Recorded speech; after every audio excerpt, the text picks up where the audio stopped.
Thank you. Mr. Kay.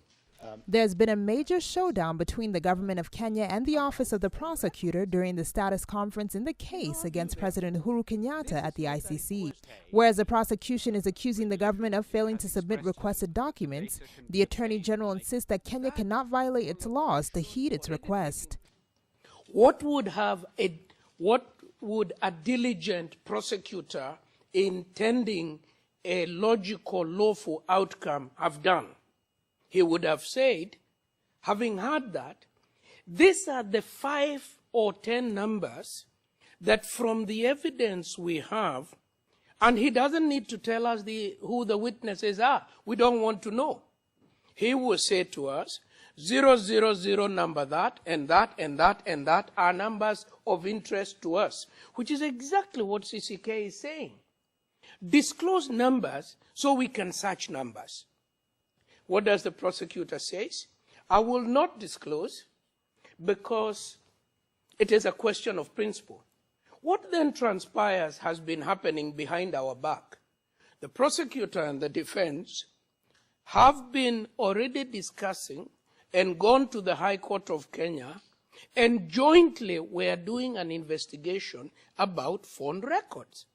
Uhuru's lawyer, Stephen Kay, has meanwhile asked the ICC to admit that the case against his client has collapsed and drop it.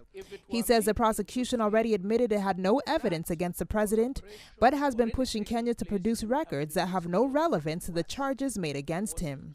Any notion of the evidence in this case are being made without any relevance to the allegations. And it's quite clear to many people, having listened to what these requests were today, that we are simply descending into a world of complete lack of objectivity. Our position is that this case failed on the 5th of February. Time was given. Work has been done to try and enable the prosecutor to fulfill what he claimed he wanted to fulfill on the 5th of February. But what has happened is another game has started because they have had cold feet about the disposal of this case. Everybody knows the pressure around this building concerning this case, the things that were said about my client, the allegations and assertions made in this courtroom.